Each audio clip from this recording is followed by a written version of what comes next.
The recognition arrives when it arrives in a small kitchen on an ordinary morning.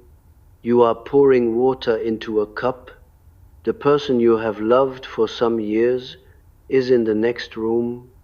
You can hear the small sounds they make, the clearing of the throat, the rustling of the paper, the specific cadence of their movement, and something in you, watching the water rise in the cup, says quietly, "You do not know who that is."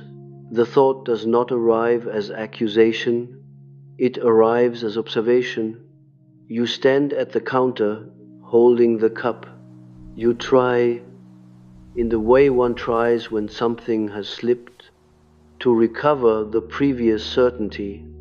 You summon the catalogue of qualities you have always attributed to them, the warmth, the intelligence, the particular kind of wounded depth you have always seen in them.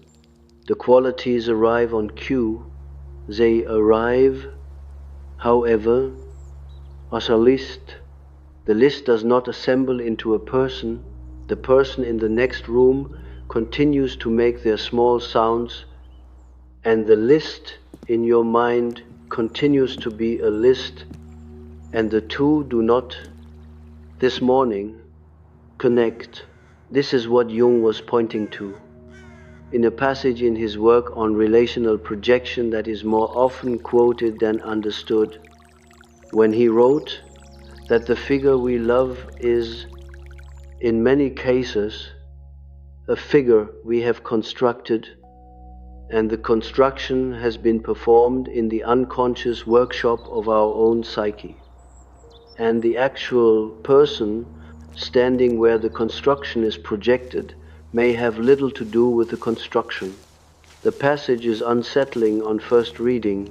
It is unsettling because it suggests that what we have been calling love is, in some significant percentage of cases, something else. The something else is harder to name. Jung, when he tried, used the word participation. The word is technical. The word names the state in which the psyche has invested itself in an image that is overlaid on another human being. And the investment is so total that the image and the human have become, for the projecting party, indistinguishable. You do not know, standing at the counter, that you are the projecting party. The projecting party never knows.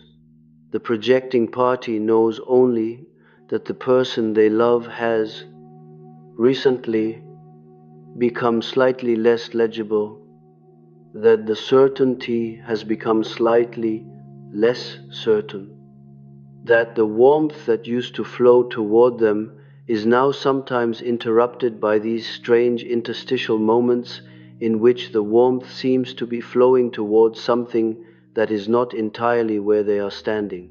You attribute the moments to fatigue. You attribute them to the natural cooling of long relationships. You attribute them to your own deficiency, which is the explanation you have always preferred, because that explanation keeps the structure of the love intact and locates the problem in you. Where you have always located problems, the structure of the love is what is actually beginning to shift. You will not see this for some time. What is shifting is not the love itself.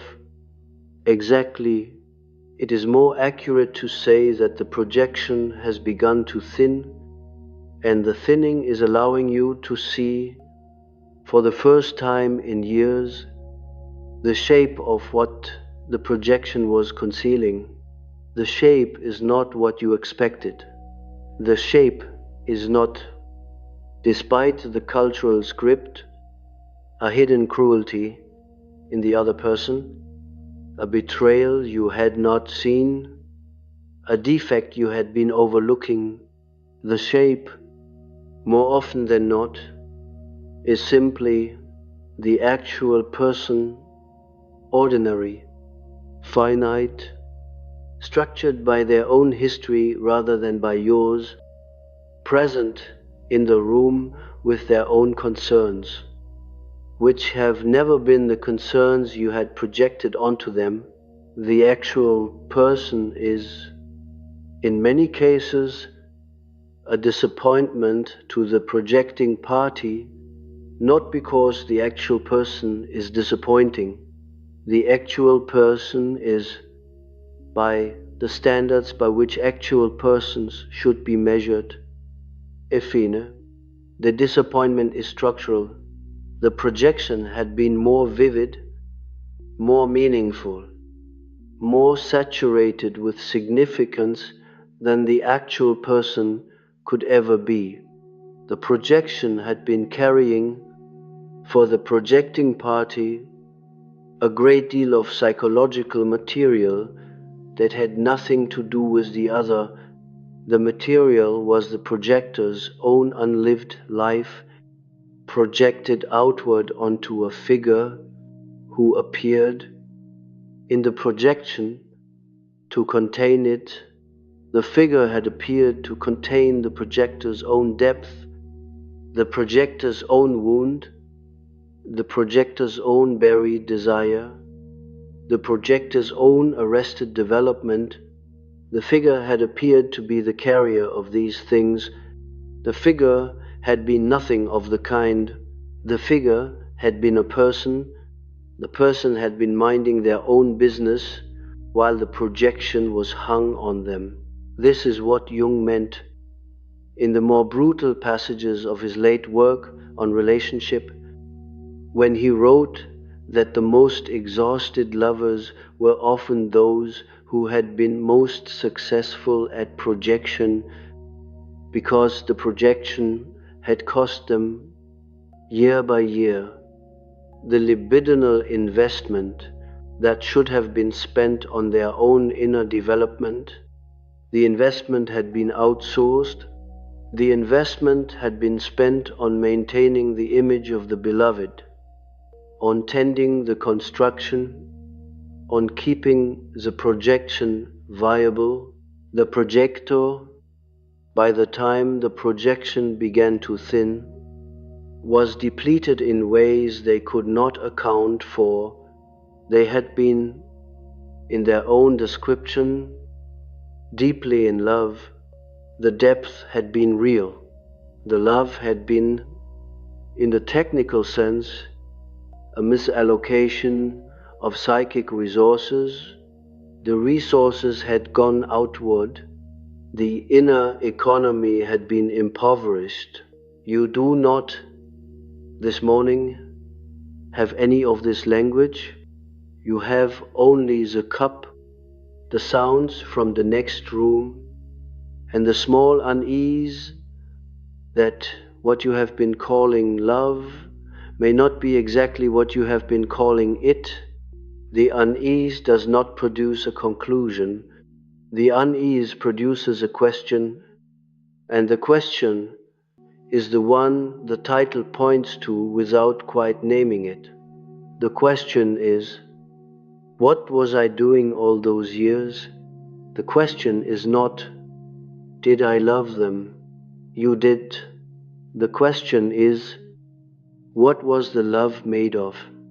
The question, asked seriously, is the beginning of the work that will, over the following months, dismantle the projection and reveal the actual relationship that has been occurring underneath it.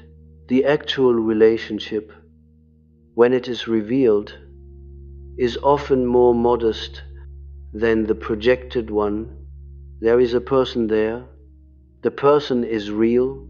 The person has qualities, some of which are admirable, some of which are difficult, all of which are theirs. The person has been, throughout the years of the projection, doing their best to be themselves, occasionally responding with confusion, when you reacted to them as though they were the projected figure, occasionally adjusting their behavior to better match the figure because they could feel, without articulating it, that they were being loved as someone they were not, and they wanted naturally to be loved, and they made small accommodations to make the loving easier for you. The accommodations are part of the cost. The other person, over the years of the projection, has been performing a subtle distortion of themselves in order to remain receivable by your love. They did this without conscious calculation. They did this in the way humans do, which is by sensing what register is being addressed to them and slowly, over time, drifting toward that register they had become. By the time the projection began to thin, a hybrid figure, part of them was themselves. Part of them was the version of themselves that fit best inside your projection. The two parts were not entirely separable. They themselves, in many cases, no longer knew which part was original. This is the second cost of projection, and it is rarely named in the way it should be. The cost falls not only on the projecting party, the cost falls on the person being projected onto. The person being projected onto loses, slowly, the experience of being seen accurately. They are seen, instead, through a filter so dense that their own outline becomes unclear to them. They begin to wonder, in private moments, who they actually are. They have been receiving, for years, a love addressed to someone slightly to the left of where they are standing. They have been adjusting their stance to make the address land. The adjusting has consumed psychic energy they cannot recover. You did not intend this. The projecting party never intends this. The projecting party believed, in good faith, that they were loving the actual person. The belief was sincere. The belief was also incorrect. The incorrectness was structural rather than moral. You were doing what humans do when their inner life has not been adequately differentiated from their relational life. You were doing what Jung described as the standard procedure of the unindividuated psyche, which is to use the other as the screen onto which the unmet contents of one's own depths are projected. The procedure is universal. The procedure is also costly. The procedure produces, over time, the exact exhaustion the title is referring to when it speaks of addiction. The word addiction is, in the title, doing precise work. Jung did not use the word in this technical sense, but his late descriptions of projection-bound relationship come close to the structural definition. An addiction is a behavior that produces, in the short term, relief from internal pressure, while producing, in the long term, the very conditions that generate the pressure. The projection produces, in the short term, the experience of meaningful love.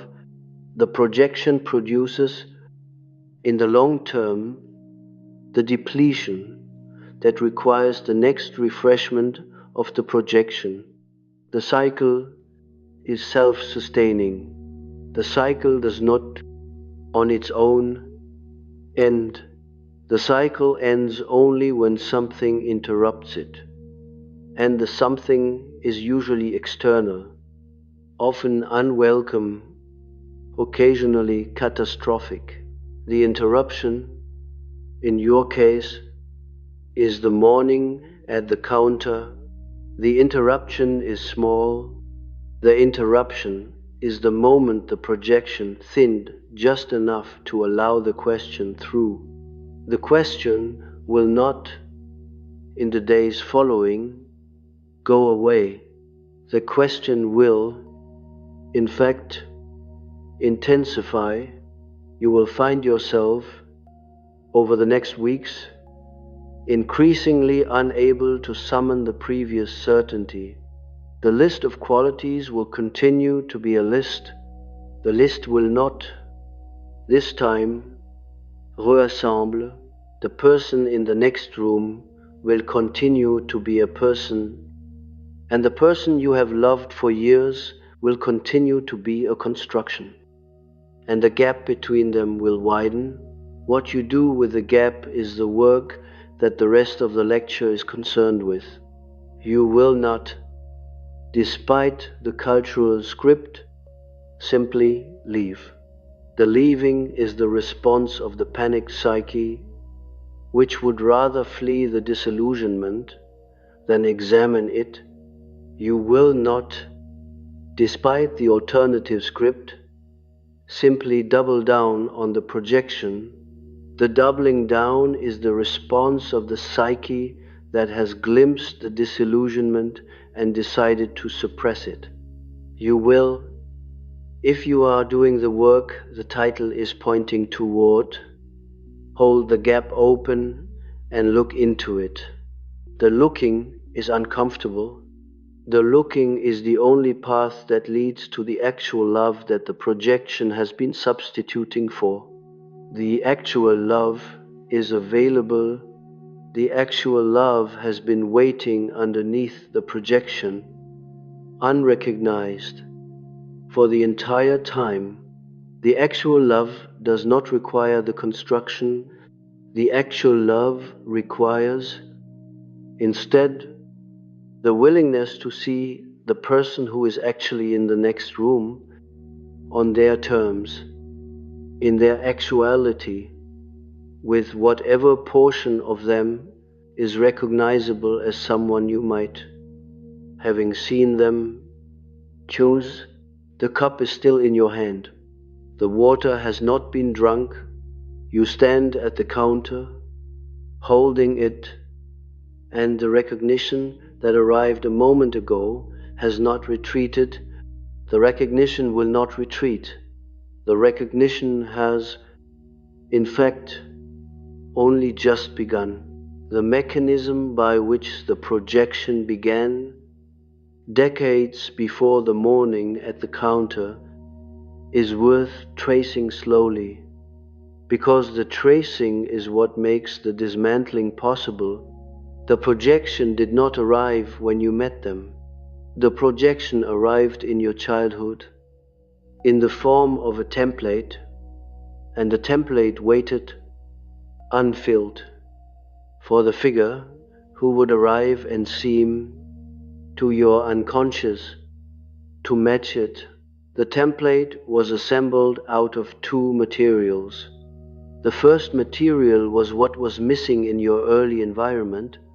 The missing piece may have been steady attention, or a particular kind of warmth, or a parental figure who recognized you in the specific register you required. The missing piece was constituted by its absence.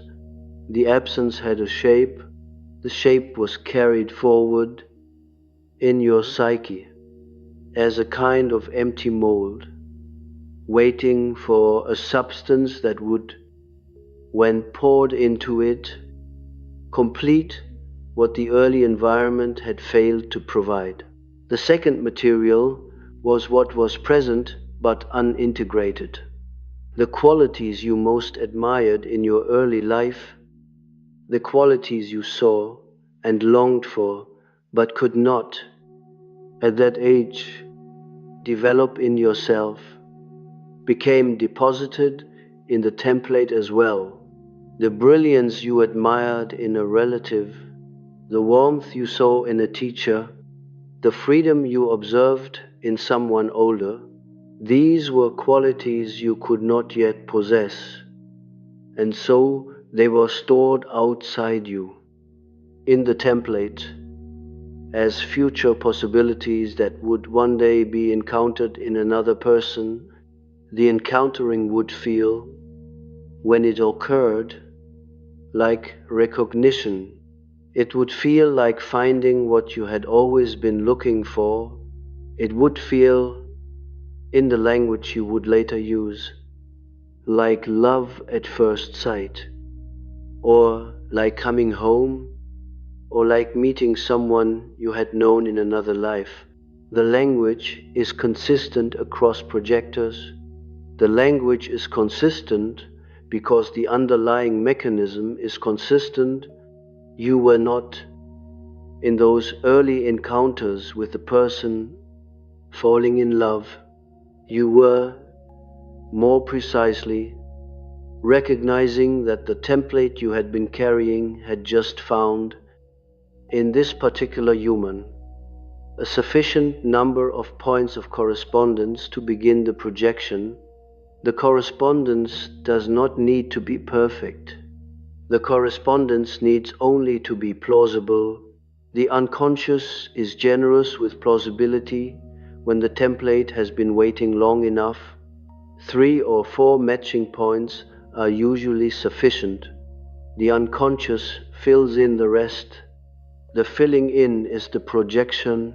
This is what Jung meant in his work on the Anima and the Animus, when he described the inner figure who is projected onto the beloved. The inner figure is the carrier of the template. The inner figure has been forming in the unconscious since childhood, accreting material from every absence and every admired quality, becoming, by the time you reach adulthood, a richly developed presence that has never been met, but has always been expected. When you meet the person who matches enough points, the inner figure leaps forward and attaches itself to them. The leaping is not metaphorical. The leaping is a real psychological event, and the event is what you have been calling falling in love.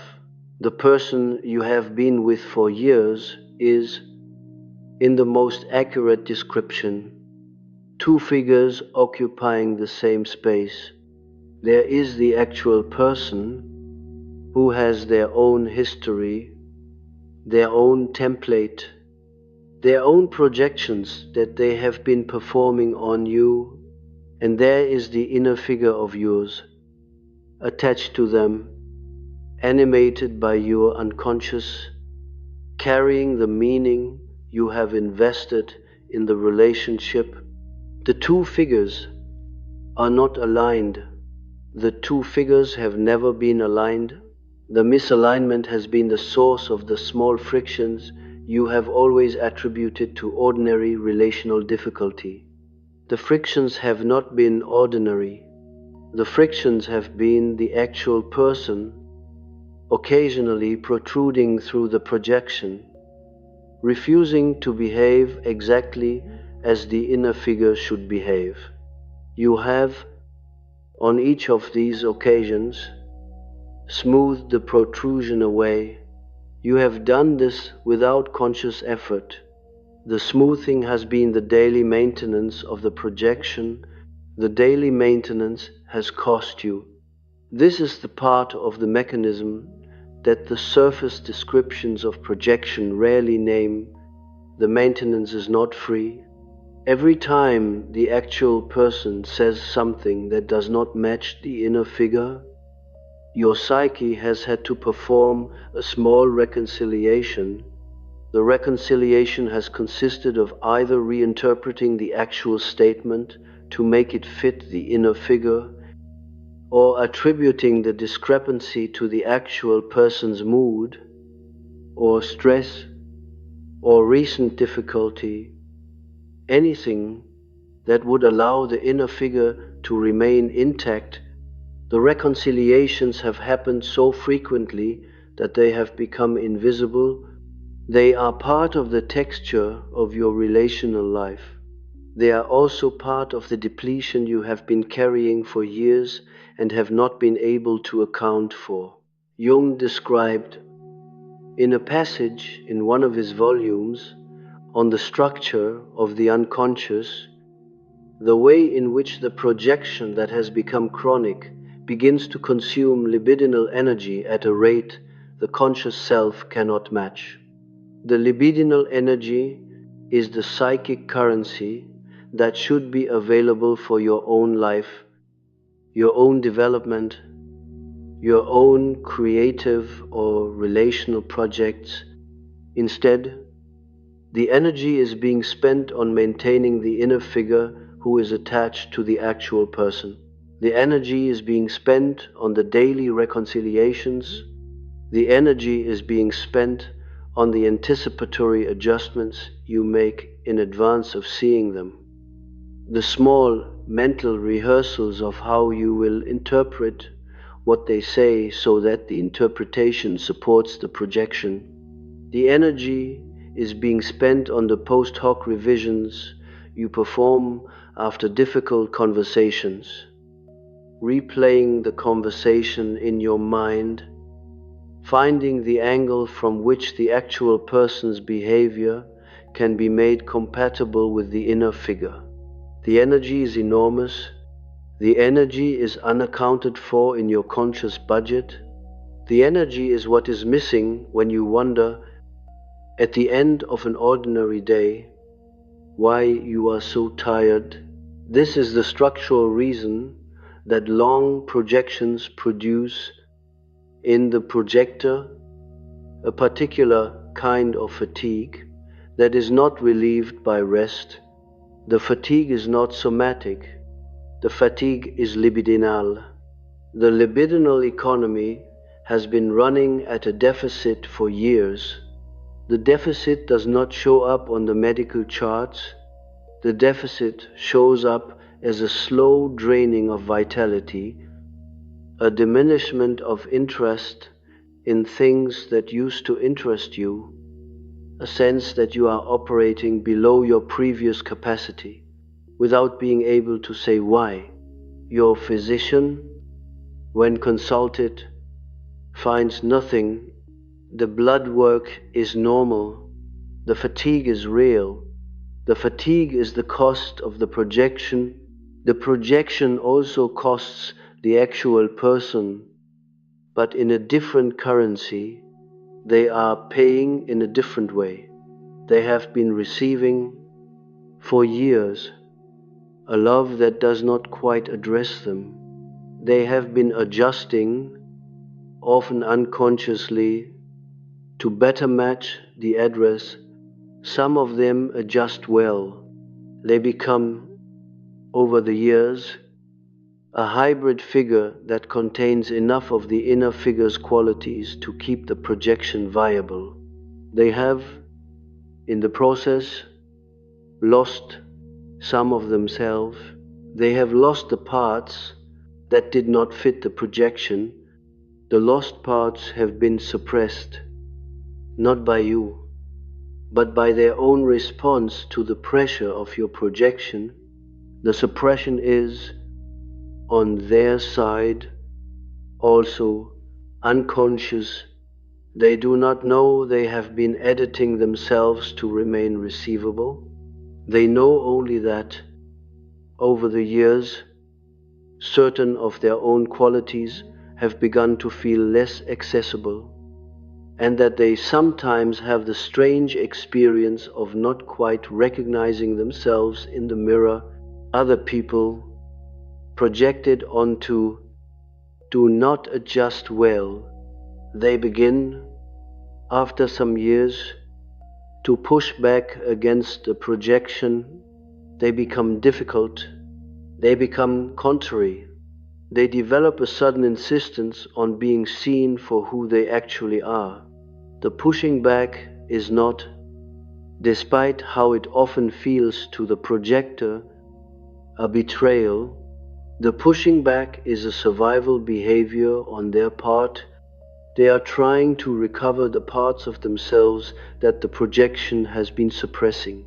The pushing back often arrives during the same period in which the projector's projection begins to thin. The two events are connected.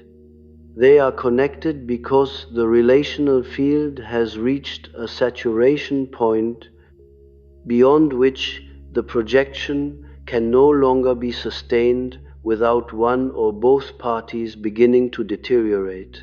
The morning at the counter, in your case, is the marker that you have reached that saturation point. The projection has begun to thin not because of any single event, but because the cumulative cost of maintenance has exceeded the supply of libidinal energy available for it. The unconscious has, in effect, begun to call back the investment. The inner figure, who has been attached to the actual person for years, has begun to detach. The detachment is what you are experiencing as the strange uncertainty about who the person in the next room is. They have not changed. The figure that has been overlaid on them has begun to lift. The lifting is exposing the actual person for the first time in years. And the actual person is, in their actuality, not quite what the inner figure was. This is the second dream that often arrives in this phase. And it is worth naming because the dream language is precise. A woman in her late 40s, in analysis for some years on a different matter, brought this dream during the period in which her own projection on her husband was thinning. She dreamed that she was in their bedroom. He was sleeping in the bed. She approached the bed to look at him. As she leaned over, his face changed, not into another face, into the same face, but seen for the first time without the soft focus that had always characterized her perception of him. The dream did not present this as horror. The dream presented it as a kind of mild surprise. She woke and lay beside the actual man who had not changed. She understood, in the lying there, that she had been seeing him through a filter for the entire duration of their marriage. The filter had just lifted. The man in the bed was the man in the bed. He was not what she had been seeing. He was not less than what she had been seeing. He was different. He was specific. He was someone she had not, despite 22 years of marriage, actually met. The dream is precise because the dream named the structural fact without melodrama. The man had not become a stranger. The man had always been who he was. She had been seeing all those years. The inner figure superimposed on him. The superimposition had lifted. The man underneath was simply the man. The lifting is not, despite what cultural scripts suggest, a tragedy. The lifting is the precondition for actual relationship. Actual relationship is not possible while the projection is in place. The projection is, structurally, between you. It is not a connection. It is a barrier built out of your own psychic material and hung on the other person. And the actual person has been on the other side of the barrier the whole time. What you do with the lifting is the question that begins to form in part 2 of the work. And it does not have a single answer. Some people facing the lifting attempt to restore the projection. They double the investment. They try by sheer force of unconscious effort to make the inner figure adhere to the actual person again. The effort sometimes works. For a while, the effort accelerates the depletion.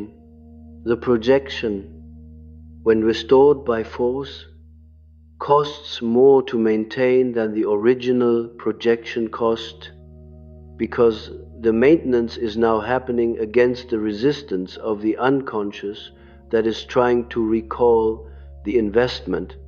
The relationship that follows this restoration is, for the projector, a relationship lived in increasing exhaustion.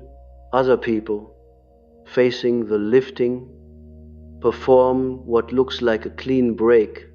They decide that the person they have been with is not who they thought they were, and they leave. The leaving is, in many of these cases, structurally identical to the doubling down, in that both responses avoid the actual work. The leaver is not, despite their narrative, leaving the actual person. The leaver is leaving the lifting itself. They are leaving the experience of having to see for the first time who the person actually is. They will, almost certainly, project the inner figure onto someone else within a relatively short period. The new projection will feel, again, like the great love of their life. It will feel that way because the inner figure is the same inner figure, attached now to a new actual person, who will, in time, also fail to be the inner figure, and the cycle will repeat. The third path, which is the path Jung's work actually points toward, is the path of holding the lifting without restoring or fleeing. The path requires you to remain in proximity to the actual person while the inner figure detaches, and to begin, slowly, to perceive the actual person as themselves rather than as the carrier of your projection. The perception is awkward at first. You will find that you do not know what to say to them in the absence of the projection, because the previous conversations were, in significant part, conversations between you and the inner figure. You will have to learn to talk to the actual person. This will feel, in the early weeks, like talking to a stranger. The stranger will be the person you have lived with for years. The strangeness is the most accurate description of where you actually were the whole time. The libidinal energy that has been bound up in the projection will begin, in this phase, to return. The return is not immediate. The return is slow. The energy comes back in small increments, often at first as a kind of restlessness, a sense that you have capacity you do not know what to do with. You will be tempted to spend the returning energy immediately on a new project, a new interest, a new relationship. The temptation is the unconscious looking for a new template to fill. The work of the next phase is to let the energy return without immediately redeploying it. The energy is yours. The energy was always yours. It has been on loan to a figure who never existed in the way you needed them to. The figure has been released. The energy is coming home. The coming home is what the third phase of the work concerns itself with, and it is where the cost of having lived inside a projection for so long begins to become fully visible. The energy that returns is not pleasant. This is the part of the work that the popular literature on projection most reliably misrepresents. The literature suggests that withdrawing projections leads to liberation, to a sudden expansion of the self, to a sense of relief at having reclaimed what had been outsourced. The relief, when it arrives late. What arrives first is something closer to grief, but the grief is not for the relationship, and not for the inner figure, and not even properly for the years. The grief is for what the years contained that you cannot now reach. The years contained, among other things, your unlived life. The inner figure had been carrying it. The carrying had allowed you, for decades, to feel the proximity of certain possibilities without ever having to develop them. The brilliance you saw in them, you had been borrowing. The depth you admired in them, you had been admiring at a safe distance. The freedom you projected onto them was your own, deposited outside yourself, where you could love it without having to enact it. Now the deposit has been withdrawn. The qualities have come back. They are not, when they arrive in you, recognizable as the qualities you had projected. They are, in their actual form, undeveloped. They are seeds that should have been planted 30 years ago. They are now available to you as raw potential in late midlife. With the time you have left, this is the cost. The cost is the slow recognition that the projection was not, despite the suffering it produced, only a form of distortion. The projection was also a form of avoidance. The projection had been performing for you a service that you had not been willing to perform for yourself. The service had been the holding of your own possibilities at a distance where they could be admired without being attempted. Admiration is cheap. Attempt is costly. The unconscious, in arranging the projection, had selected for you a default of admiration, because admiration could be sustained indefinitely with a small libidinal expenditure, while attempt would have required the major investment that develops a self. You did not, at 25, attempt the things you projected onto them. You did not at 30 or 35 or 40. The projection had made the not attempting tolerable. The not attempting had felt, all those years, like a kind of vicarious participation. You were in proximity to brilliance. You were in proximity to depth. You were in proximity to freedom. The proximity had been, you believed, enough. The proximity had felt like enough because the inner figure had been doing, in your interior, the work of approximating fulfillment. You had been close to what you wanted. You had not been doing what you wanted. The closeness had functioned as a substitute. Jung wrote in his late work on the second half of life that the most common form of midlife crisis was not, as the culture often described it, the sudden desire for new experiences. The most common form was the slow recognition that one had spent the first half of life avoiding one's own development by living through someone else, and that the someone else had been carrying for decades the unmet content of one's own psyche, and that this content was now demanding to be lived directly. The demand could no longer be deferred. The body had begun to age. The available time had begun to shorten. The unlived life, which had been comfortable as projection, was no longer comfortable. It was beginning to ache.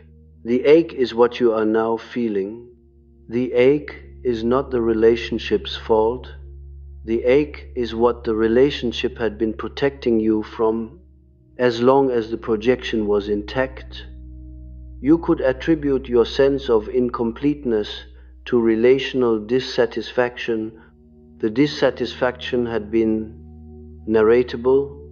You could say, in conversations with friends, that something was missing in the relationship, that they were not quite meeting you, that you needed more depth, more connection, more recognition.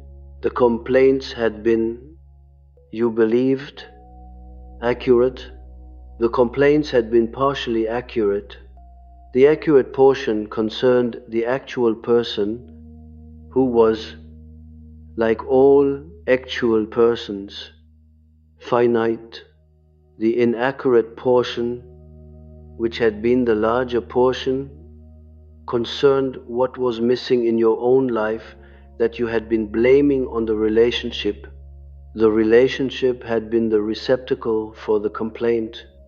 The complaint had allowed you to locate the deficit outside yourself. The deficit had been inside yourself the entire time. This is the harshest distinction the work delivers. The relationship was not failing you.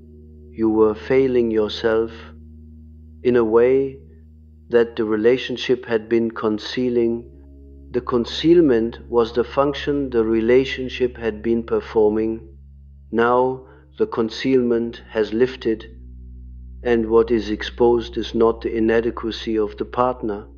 What is exposed is the inadequacy of your own self-development relative to what your psyche had been requiring of itself for 40 years. You will resist this for some time. You will resist it because the previous narrative was, although painful, oriented outward. The outward orientation had allowed you to remain the protagonist of a relational drama. The new orientation places the work inside you. The new orientation has no drama.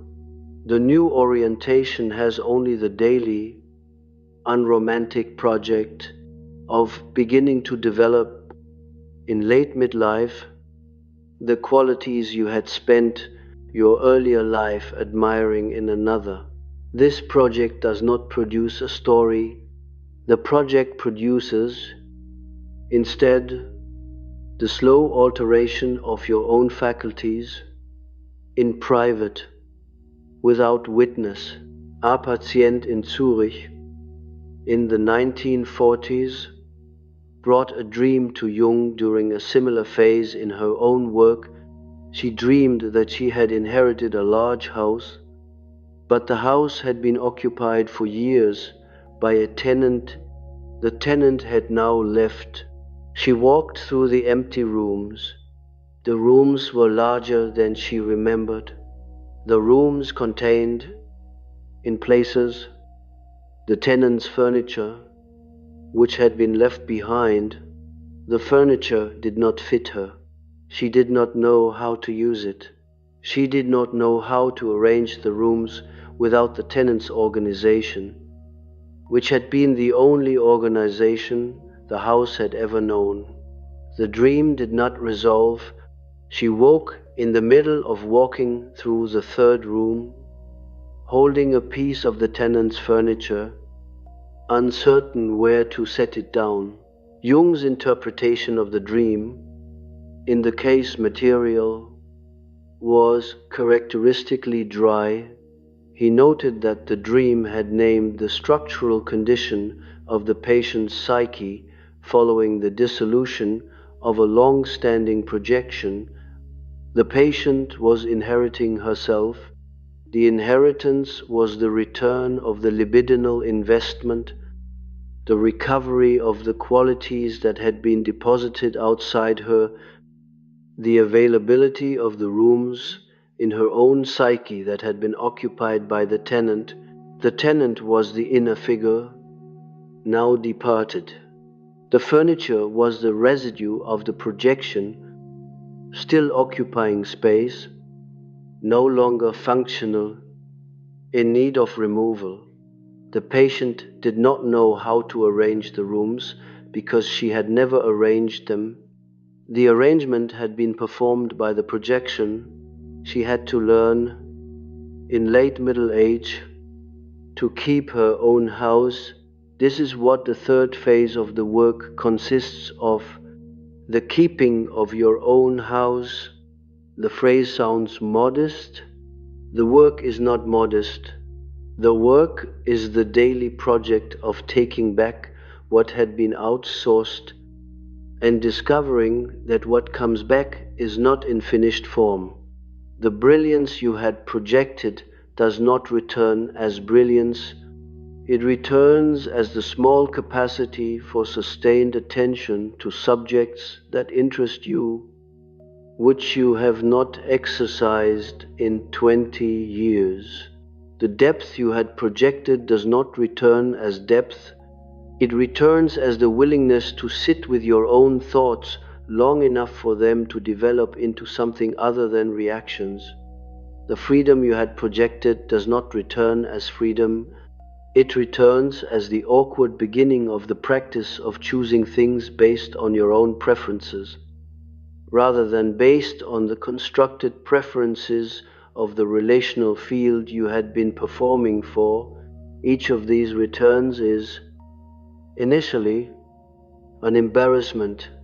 The brilliance, undeveloped, produces work that is not particularly brilliant.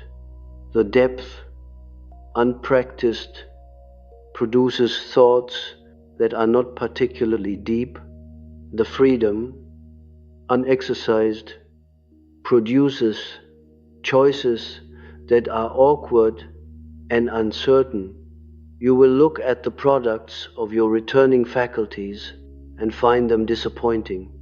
You had projected polished versions of these qualities.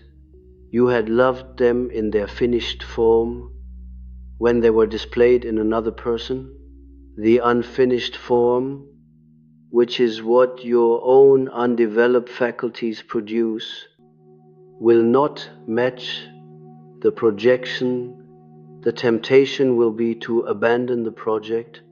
The temptation will be to conclude that you do not, after all, possess these qualities, that the projection had been accurate in its location of them outside yourself. The temptation is incorrect. The temptation is the unconscious attempting to reinstall the projection because the projection was easier than the development. The qualities are in you. They were always in you. They were unwatered. The watering is the work of the third phase. The watering does not produce, in the first weeks or months, anything resembling the projected version.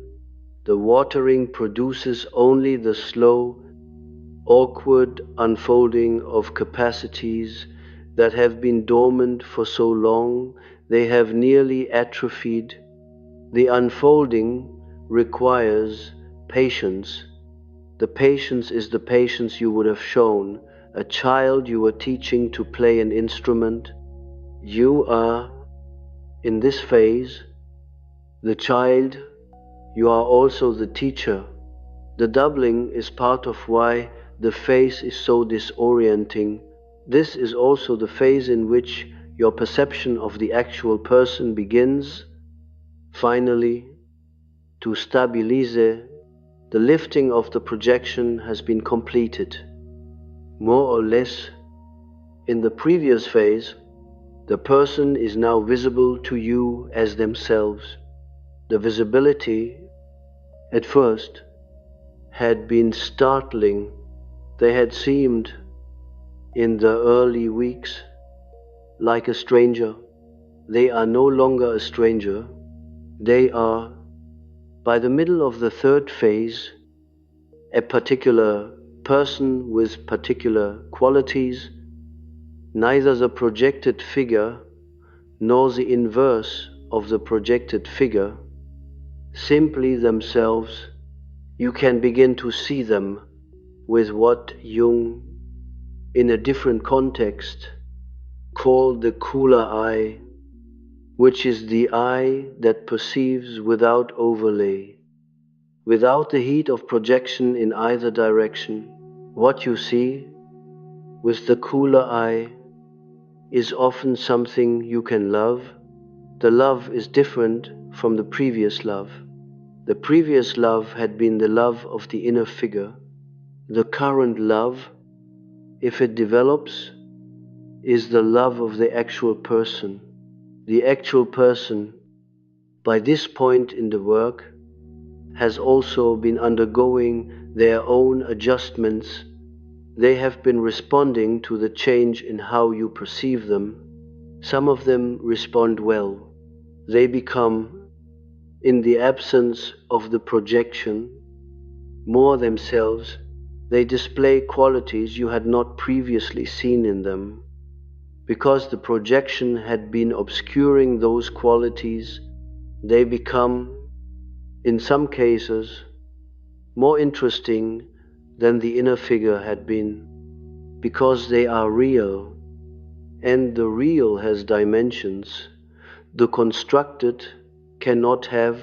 Some actual persons, however, do not respond well.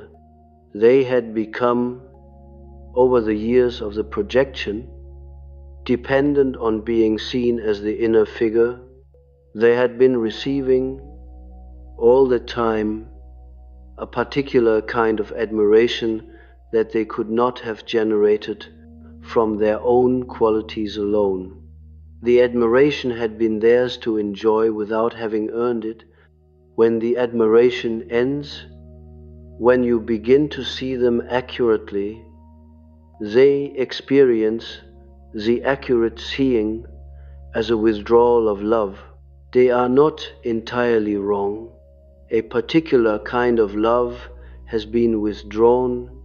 The love that was attached to the inner figure has been withdrawn.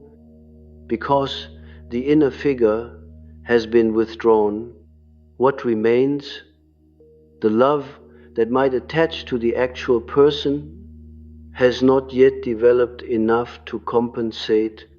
They feel, in this interval, less loved. They are less loved. In the form they had grown accustomed to, they may not survive the interval. The relationships that end in this phase, when they end for this reason. The actual person could not tolerate being loved as themselves rather than as the figure they had been mistaken for. Their tolerance for accurate perception was lower than their tolerance for inflated perception. The leaving, when it occurs, is often initiated by them, though they will frame it in other terms. They will say that you have changed, that you are colder, that the connection is no longer what it was. They will be partially correct. You have changed. You are no longer running the projection that had been carrying the connection. The connection that remains is a different kind of connection. They do not want this kind. They want the previous kind. The previous kind required your investment in the inner figure, which is no longer available. They are not, in their leaving, betraying you. They are, more accurately, completing the relationship that the projection had been carrying. The relationship between you and the inner figure has been now fully ended. They had been the screen for that relationship. The screen is being decommissioned. They are correct to leave it. The relationships that survive this phase do so because both parties were, perhaps without naming it, ready to be seen accurately. These are rare. They are not rare because accuracy is impossible. They are rare because accuracy is uncomfortable. And most relational pairs have built their stability on a particular comfortable inaccuracy that neither party wished to disturb. The pairs who survive the dismantling have, often without intending to, been disturbing the inaccuracy for some time, in small ways, allowing each other small protrusions of actuality, accepting small lifts of the projection over the years. They have been doing, in distributed form, what you are now doing in a concentrated way. The concentration accelerates the process. The acceleration is what allows the work to complete in a definable period rather than over the entire arc of the relationship. What is forming, in either case, is the capacity to be in relation without projection. The capacity is not common. The capacity is also not transcendent. The capacity is simply the structural achievement of having moved your psychic investments back inside yourself, where they can develop, and having freed the other person from carrying material that was never theirs. The freeing is a service to them, although they may not perceive it as such. The recovery is a service to yourself, although you will not, for some months, perceive it as such either. The mutual liberation is, in Jung's language, the actual content of the conjunctio, which the alchemical literature placed at the end of the work, and which the popular psychology of his era had already begun to confuse with romantic union. The conjunctio is not union. The conjunctio is the precise opposite. The conjunctio is the establishment of two distinct, self-possessed parties in a relation that neither one is using to avoid themselves. The relation, when it occurs, is unspectacular. The spectacle had been the projection. The relation is what was left when the spectacle ended. The cost has been paid. The faculties are coming back. The actual person is visible. The next phase is the slow construction of a life lived inside your own libidinal economy, with the energy that had been on loan for 40 years, returned now in its undeveloped form, available for use. The life that begins to take shape in the final phase is not the life you would have predicted. The predictions had been generated by the projection. The projection had imagined, on your behalf, a future organized around the inner figure in which the qualities you had outsourced would continue to be available through proximity to the other. The future had been imagined as a continuation of the participation.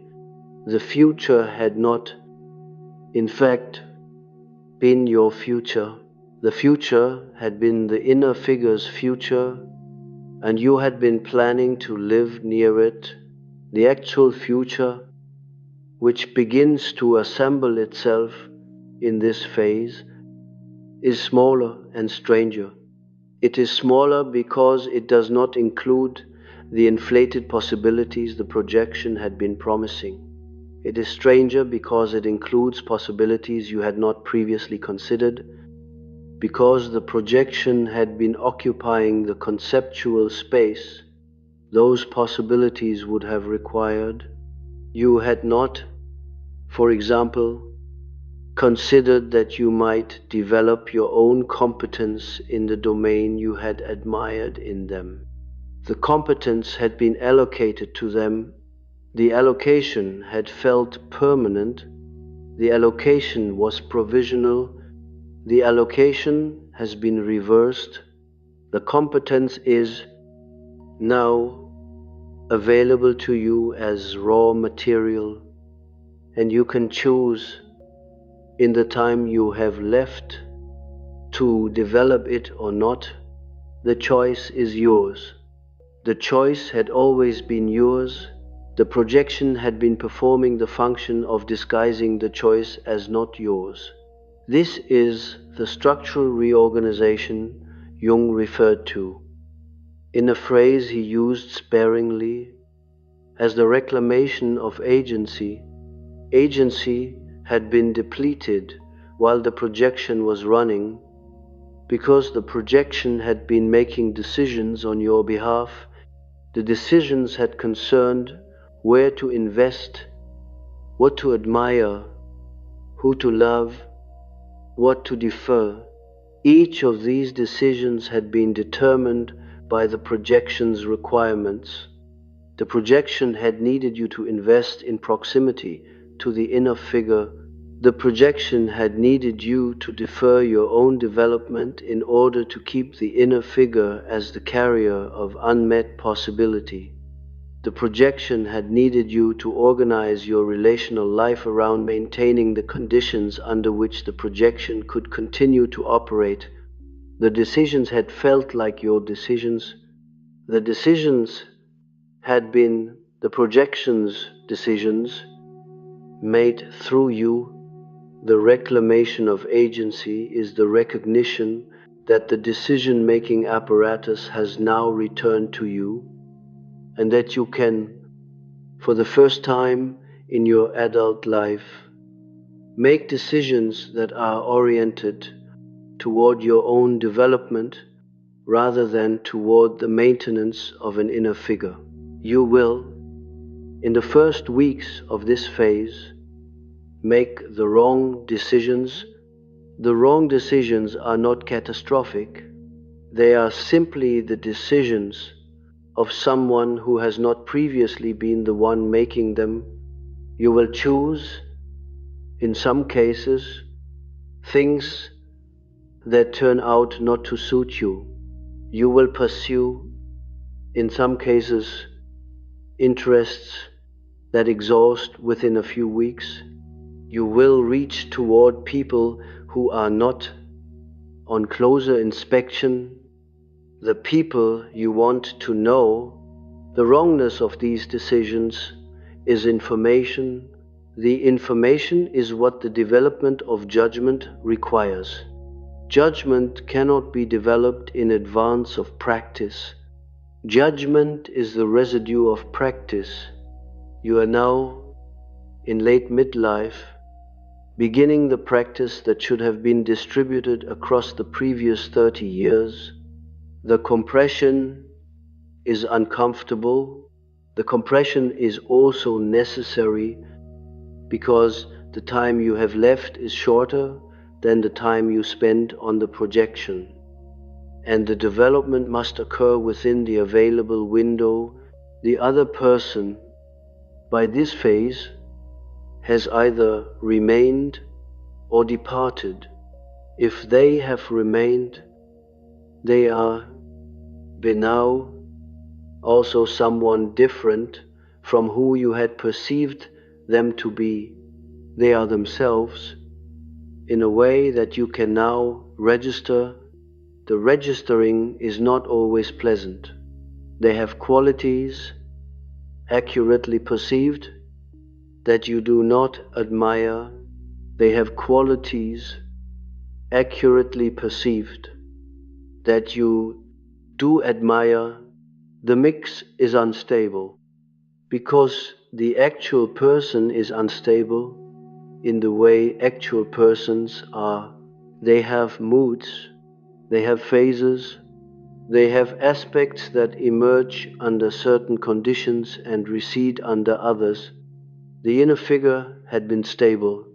The inner figure had been stable because the inner figure had been a construction, and constructions can be held still. The actual person cannot be held still. The actual person moves in real time, in ways that surprise you. The surprise is now a feature of the relationship rather than a threat to it. This is the structural change that Jung described in his late work on relational maturity as the difference between the relationship of figures and the relationship of persons. The relationship of figures is stable because it occurs between two constructed images, each maintained by the unconscious of the projecting parties. The relationship of figures is also dead because constructed images do not change. The relationship of persons is unstable because it occurs between two actual humans, each of whom is in continuous flux. The relationship of persons is alive. The aliveness is what the projection had been substituting for. The substitution had been preferred by your unconscious because the aliveness is harder to sustain. The aliveness requires that you continuously update your perception of the other. The aliveness requires that you not freeze them into a version of themselves. You can predict. The aliveness requires more libidinal expenditure in the present than the projection required. The expenditure is no longer borrowed against your future. The expenditure is current. The expenditure is also, for the first time, productive of actual contact. Actual contact is, by the final phase of this work, what you have. The contact is not constant. The contact occurs in particular moments, often unremarkable, in which you and the other person are present in the same room and aware of each other as the people you actually are. The moments are quiet. The moments do not produce the somatic surge the previous love produced. The somatic surge had been generated by the projection, by the recognition of the inner figure, by the participation in the constructed meaning. The current moments do not surge, they settle. The settling is the new register of intimacy. It is less dramatic than the previous register. It is, in compensation, accurate. The accuracy is what you have traded the drama for. You may not have known you were making the trade. The trade is what the work has been performing. There is a temptation at this point to mourn the previous love. You will be tempted to remember it as having been more real than it was. You will remember the intensity. You will remember the certainty. You will remember the feeling of having found someone who completed you. The remembering will, in some moods, make the current relationship feel diminished by comparison. This is the final test of the work. The diminishment is the projection attempting, in retrospect, to reassert its value. The projection wants you to believe that what it produced was love and that what has replaced it is something lesser. The projection is wrong.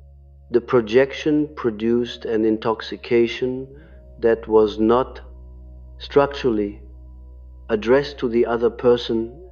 The intoxication was addressed to the inner figure. The other person had been incidental to the intoxication.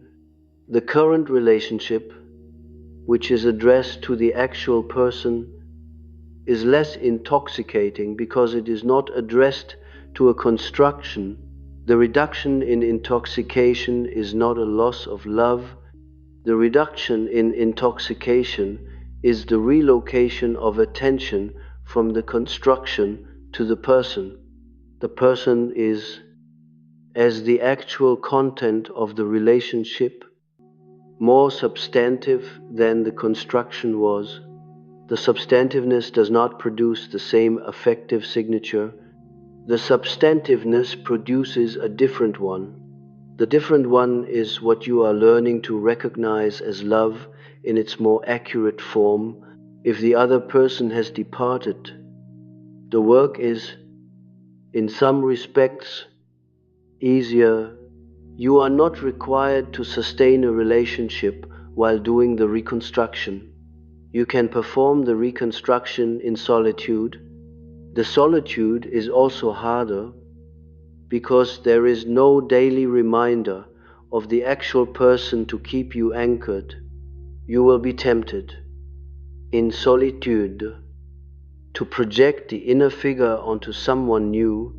The temptation will be acute in the first year following the departure. The unconscious has been deprived of its accustomed object. The unconscious will look, in every encounter, for a new screen. You will, in the first months, feel small surges toward various candidates. The surges are not the beginning of new loves. The surges are the projection apparatus attempting to reactivate. The work in this phase is to recognize the surges without acting on them. You will let them arise. You will note the candidate. You will note the qualities you have begun to project. You will not invest. You will continue. Instead, the slower work of developing the qualities in yourself, the investment will, over months, find no purchase. The apparatus will, over months, weaken. By the second year, the surges will have largely subsided. You will encounter people without the immediate projection forming. You will meet them as themselves. Some of them will not interest you, because you no longer require them to carry your unlived life. Others will interest you because they are, in their actuality, interesting. The distinction between these two categories will, for the first time in your adult life, be available to you in real time. The availability is the achievement of the work. A final dream often arrives in this phase, and it is worth describing because it is structurally similar across many cases. A woman in her late 50s, several years into this work, dreamed that she was standing in a room she had never seen. The room was simple. There was a window. There was a chair. On the chair was a coat she recognized as hers, but it was a coat she had not worn in many years. She picked up the coat. She put it on. The coat fit. She walked to the window. Outside the window was a landscape she did not recognize. But the landscape was not threatening. The landscape was simply unfamiliar. She stood at the window in her own coat, looking at the landscape that was hers to walk in. She woke without urgency. She lay in bed considering the dream. She understood, in the lying, that the coat had been waiting for her. The coat had been hers all along. She had been wearing other garments, given to her by the relational field, calibrated to make her acceptable to the field. The coat that was actually hers had been on the chair in the unknown room. The entire time, she had not entered the room until now. The room had been her own. The dream is precise. The coat is your own substance. The room is the interior space that the projection had been preventing you from entering. The landscape is the life that becomes available when the projection has been fully dismantled. The landscape is unfamiliar because you have not, until now, to been the one walking in it. Someone else in your psyche had been walking. The someone else had been the inner figure attached to the other person, walking through a constructed landscape that had nothing to do with the actual terrain of your life. The actual terrain is now visible. The terrain is, in its actuality, more interesting than the constructed landscape had been because the terrain is real, and the real has the capacity to surprise, while the constructed only has the capacity to please. The pleasing had been what the projection produced. The surprising is what the actual life produces. The trade is, by this phase, irreversible. You cannot go back to the projection because the apparatus that maintained it has been disassembled. You can only go forward into the actual life with the actual code in the actual landscape. The going forward is not heroic. The going forward is, in many cases, a matter of small daily decisions about what to do with the libidinal energy that has returned to you. The decisions are mundane. They concern what to read, what to attempt, who to spend time with, what to refuse, what to develop. The mundanity of the decisions is part of the achievement. The previous decisions had been infused with the drama of the projection. The current decisions are not infused. The current decisions are the ordinary decisions of a self-possessed person, and the ordinariness is what the work has been laboring to produce. The title named what had been concealed beneath the experience you had been calling love. The title did not name it cruelly. The title named it accurately. The love had been, in significant part, the addiction to the projection. The addiction had been pleasurable. The addiction had also been costly. The costs had been mounting for years, and the morning at the counter had been the moment the costs became impossible to absorb in continued silence. The recognition that arrived that morning has, by this phase, completed its work. The projection has been withdrawn. The inner figure has been dissolved into its constituent materials, which have been returned to you. The other person, whether present or departed, has been freed from carrying what was never theirs. The relationship between you and them, in whatever form it now takes, occurs between actual humans rather than between constructed images. You do not, by this phase, particularly mourn the projection. The projection had been, all those years, a substitute for the development you are now performing. The substitute had been costly to maintain and structurally incapable of producing the result you had been seeking. The development is producing the result. The result is not romantic. The result is structural. The result is a self that is, finally, occupying the space it had been outsourcing for 40 years. The space is your own. The addiction has ended. The figure has been seen for what it was. and what remains is the person, and you. This has been Carl Jung Original, a space where the patterns most people live through can finally be named. Voice and imagery, AI assisted interpretation and framing, original work. Until next lecture.